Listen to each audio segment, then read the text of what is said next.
தேவைகள் நெருங்கி நின்ற போது அற்புதமாக பெருக வைத்தீர். கண்ணீரின் பாதையில் திகைத்த போது கண்மணியே என்று என்னை அழைத்தீர். தேவைகள் நெருங்கி நின்ற போது அற்புதமாக பெருக வைத்தீர். கண்ணீரின் பாதையில் திகைத்த போது கண்மணியே என்று என்னை அழைத்தீர். கர்த்தர் செய்த நன்மைக்காக நன்றி செலுத்த வந்தோம். நம்மை மறவா அவர் கிருபை என்னையே துதிக்க வந்தோம். கர்த்தர் செய்த நன்மைக்காக நன்றி செலுத்த வந்தோம். நம்மை மறவா அவர் கிருபை என்னையே துதிக்க வந்தோம். ஆண்டவர் நம்முடைய கரத்தை எதுக்காக பிடிச்சிருக்கிறார்? நம்மை, அப்போ அவர் நம்மை பயிற்றுவிக்க கரம் பிடித்திருக்கிறார், நம்மை உருவாக்குகிறார். நாம் இந்த பூமியிலே வாழக்கூடிய ஒவ்வொரு நாளும் உருவாக்கப்படும் நாட்கள். கிறிஸ்தவ வாழ்க்கை என்பது என்று ஒன்று போல் இருக்கக்கூடிய வாழ்க்கை அல்ல.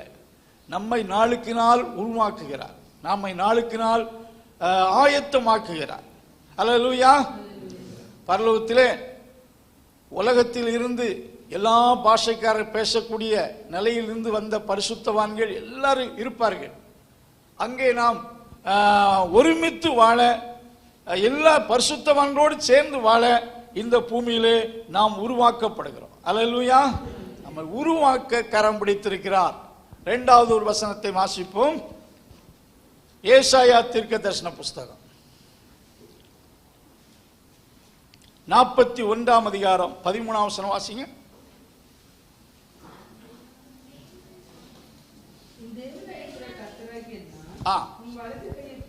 உன் தேவனாகிய கர்த்தராயிருக்கிற நான் உன் வலது கரத்தை பிடித்து பயப்படாதே உனக்கு துணை நிற்கிறேன் என்பதை சொல்லுகிறேன். ஆண்டவர் இங்கே ஜனத்தை பார்த்து, ஏசாயால கர்த்தர் ஜனத்தை பார்த்து சொல்லுகிறார், உன் தேவனாயிருக்கிற நான் உன் வலது கரத்தை பிடித்து உனக்கு நான் சொல்லுகிறேன், பயப்படாதே உனக்கு. அப்ப கரத்தை பிடித்த நோக்கம் என்ன? சும்மா பயப்படாதே என்று சொல்வதற்கும், கரத்தை பிடித்து, உன் கரத்தை பிடித்து பயப்படாதே என்று சொல்வது எதை காட்டுதுன்னு சொன்னால், நிச்சயமாகவே உனக்கு என்ன செய்வேன்? உதவி செய்வேன். யார் கைவிட்டாலும் நிச்சயமாய் நான் உனக்கு உதவி செய்வேன் என்பதை ரொம்ப உறுதிப்படுத்த சொல்லக்கூடிய ஒரு ஸ்டேட்மெண்டாக அது இருக்கிறது. இந்த வசனத்திலே பயப்படாதே உனக்கு துணை நிற்கிறேன் ரெண்டு தடவை அந்த வார்த்தை ரிப்பீட் பண்ணப்பட்டிருக்கிறது.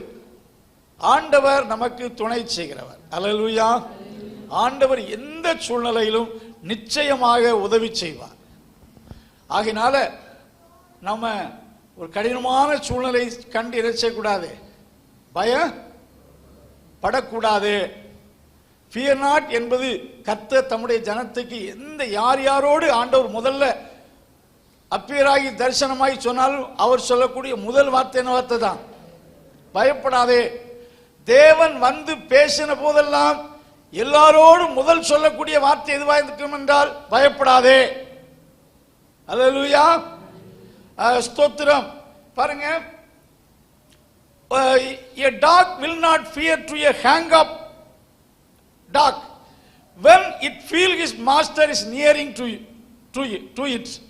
பாருங்க, ஒரு நாய் எடுத்துக்கொண்டீங்கன்னா, ஒரு 10 நாய் அதை துரத்தி எதிர்த்து வந்தாலும், ஒரு நாய் சிங்கிளா இருந்தாலும் தன் எஜமான் அருகில் இருப்பதை காணும்போது அந்த 10 நாய்களையும் சேஸ் பண்ணும், 10 நாய்களையும் எதிர்த்து குரல் எழுப்பும், பயப்படாது. எதனாலே? தன் மாஸ்டர் அருகில் இருக்கிறார். என் எஜமான் என்னை இந்த நாய்களுக்கு என்ன செய்ய மாட்டாரு? ஒப்பு கொடுத்து விட மாட்டார். அவர் எனக்கு உதவி செய்வார் என்று அது உணரும் போது அந்த ஒரு சிங்கிள் நாய் 10 நாய்கள் எதிர்த்து வந்தாலும் பயப்படாமல் அதை ஃபேஸ் பண்ணுகிறது, தைரியம் உண்டாகிறது.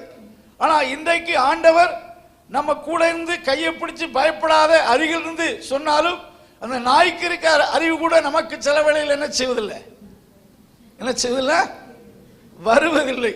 அந்த நாய் தன் எஜமான அருகில் இருப்பதை உணரும் போது எவ்வளவு பயப்படாமல் எதிர்த்து வரக்கூடிய பலமுள்ள நாய்களையும் எதிர்த்து துரத்து தன் பலத்தில் அல்ல, எஜமான் அருகில் இருக்கிறார், அதை அந்த உணர்விலே அது செய்கிறது. நம் ஆண்டவர் நம் அருகில் இருந்து எப்பொழுதுமே சொல்றார், என்ன செய்யாத, பயப்படாதே என்ற வார்த்தையை அவர் சொல்லுகிறார்.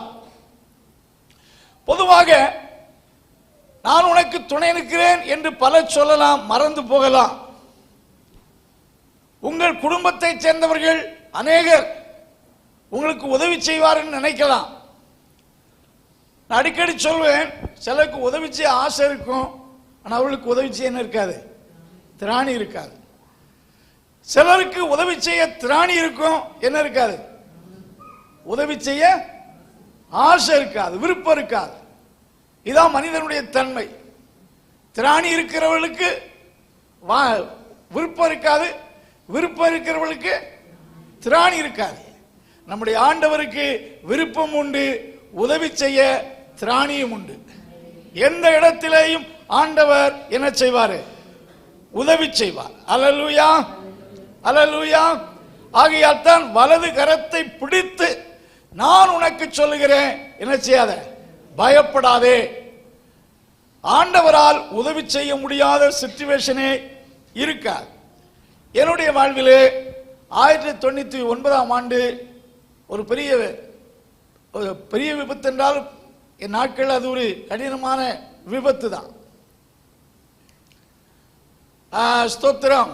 ஒரு நாள் 11 மணிக்கு தண்ணீர் பந்தல் ரோட்டில் இருந்து வந்து கொண்டிருந்தேன், பைக்கில், ஸ்கூட்டரில்.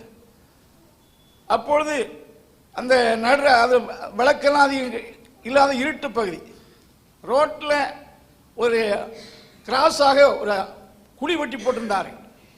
அந்த குழிக்குள்ள விழுந்து என் வலது கால் மேல் ஸ்கூட்டர் விழுந்து அந்த இடத்திலே கால் ரெண்டாக துண்டிக்கும், மெயின் போன் சப்போர்ட் போட்டு ரெண்டுமே உடைந்து, ஸ்தோத்திரம், அப்படியே கால் ஒரு 5 நிமிடத்தில் பெரிதாக வீங்கி விட்டது. நான் சுய நினைவை இழந்து விட்டேன். மணி 11. அல்லேலூயா. என்னால் வண்டியை மாற்ற முடியாது. நைட்டு இரவு 11 மணி. ஆட்கள் அந்த பகுதியில் இப்பொழுது இருக்கிறது போல அடிக்கடி போய்கொண்டு வரக்கூடிய, எப்பமாவது ஒரு சில தான் ஸ்கூட்டரில் பாஸ் பண்ணி வருவார்கள். Praise God. அல்லேலூயா. ஒரு அந்த நேரத்தில் அப்படியே ஃபைண்ட் ஆகி விழுந்து கிடக்கிறேன். ஸ்கூட்டர் மேலே விழுந்து கிடக்கு. என்னால் தள்ளி எழுப்ப முடியல. அந்த வேகத்தில் பட்ட அடியில் அப்படியே சுயனை இழந்து விட்டேன். என்ன நடந்து தெரியாது. அப்பொழுது அந்த வழியாக வந்த யாரோ சிலர் என்ன செய்திருக்கார்கள், என்னை எடுத்து ஆட்டோ அழைத்து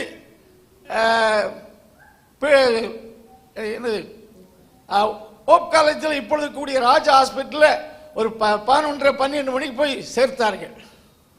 அப்போ வீட்டில் ஃபோன் கிடையாது. பொதுவாக எனக்கு மறதி அதிகமாக உண்டு. Praise God. அப்பொழுது கொஞ்சம் தெளிவு வந்த போது, உங்கள் வீட்டில் சொல்வதற்கு ஏதாவது ஃபோன் வசதி இருக்கிறதா, ஃபோன் நம்பர் தான் தெரியுமான்னு எனக்கு நம்பரே தெரியவில்லை. ஆனால் அன்றைய தினத்தில் பக்கத்தில் அந்த டீச்சர் வீட்டில் ஒரு நம்பர் உண்டு. திடீரென்று ஸ்ட்ரைக் ஆகி ஞாபகத்துக்கு வந்துச்சு. அப்பொழுது அந்த ஃபோன் நம்பரில் வீட்டில் எடுத்து ஒரு மணி அளவில் இந்த மாதிரி உங்கள் வீட்டில் ஆக்சிடென்ட் ஆகி ஹாஸ்பிட்டலில் அட்மிட் ஆகிருக்குன்னு சொன்னபோது அண்ணால் மற்றும் அநேக சில தம்பிமார்கள் வந்தார்கள். அல்லேலூயா, அல்லேலூயா.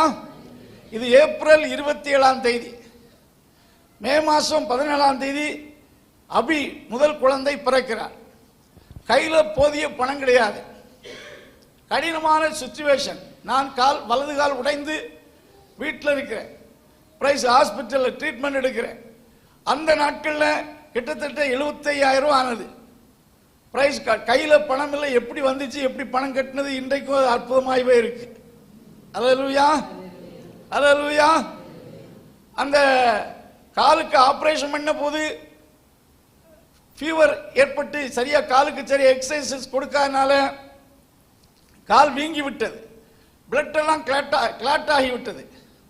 அப்பொழுது ஒரு இன்ஜெக்ஷன் போட வேண்டும், ஒரு நாளைக்கு 2 இன்ஜெக்ஷன் போட வேண்டும், காலையில் 1 சாயங்காலம் 1 போட வேண்டும். இல்லாவிட்டால் அதுக்கு இன்னொரு ஆபரேஷன் செய்ய வேண்டும்.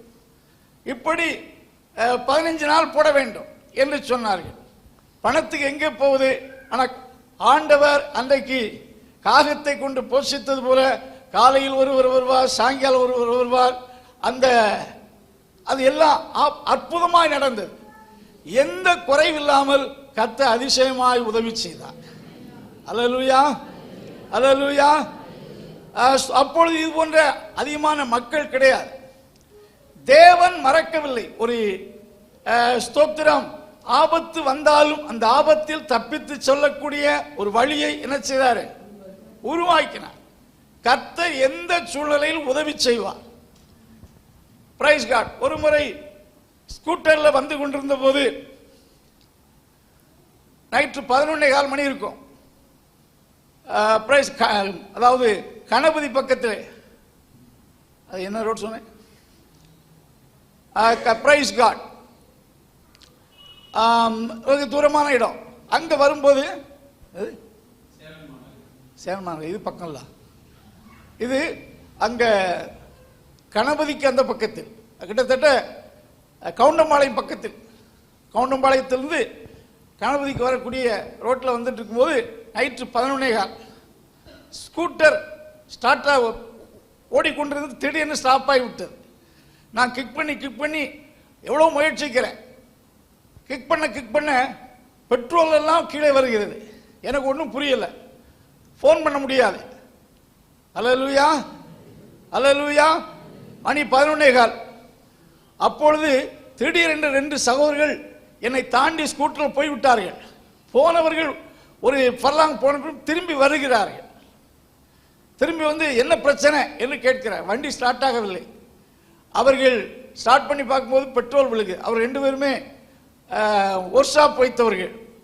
ஒர்க் ஷாப்பை மூடிவிட்டு தங்கள் வீட்டுக்கு போய் கொண்டிருக்கிறார். அப்பொழுதுதான் சொன்னாங்க, இந்த பெட்ரோல் டியூப் ஆனது கலந்து கிடக்கிறது, அது நீங்கள் உடனே மாற்றி விடுங்கள் என்று சொல்லி அதை சரி பண்ணி நான் வீட்டுக்கு வந்து சேர்ந்தேன். நான் எதை சொல்றேன்னா, எந்த இடத்துல நமக்கு உதவி தேவையோ அந்த இடத்துல கண்டிப்பா என்ன செய்வார்? உதவி செய்வார். அல்லேலூயா. தேவன் டெஃபினெட்லி நம்ம சூழ்நிலைக்கேற்றபடி கர்த்தர் உதவி செய்யும்படி கரம் பிடித்திருக்கிறார். ரெவிதீம் என்ற வார்த்தை நான் அடிக்கடி பிரசங்கித்திருக்கிறேன். ரெவிதீம் என்றால் சப்போர்ட் என்ற அர்த்தம். அங்கே ஜனங்களுக்கு தண்ணீர் இல்லை, ஆனால் தண்ணீர் இல்லாமல் இருக்கவில்லை. அங்கே தண்ணீரை கர்த்தர் வைத்திருந்தார். எந்த சூழ்நிலையிலும் கர்த்தர் நமக்கு உதவி செய்ய வல்லவராய் இருக்கிறார். அல்லேலூயா. கர்த்தர் உதவி செய்ய நம் கரத்தை பிடித்து, ஆகையினால இன்றைக்கு உதவி செய்வார். எந்த யாருக்கு ஆண்டோட பட்சபாதமே கிடையாது. ஆண்டவர் நம் கரத்தை பிடித்து நோக்கம் நிச்சயமாய் நமக்கு என்ன செய்வார்? உதவி செய்வார்.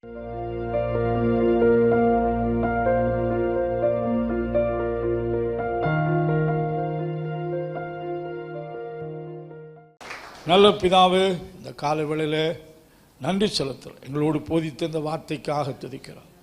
ஆண்டவர் என்னென்றைக்கும் தாம் கைபிடித்த மக்களை கைவிட மாட்டார்.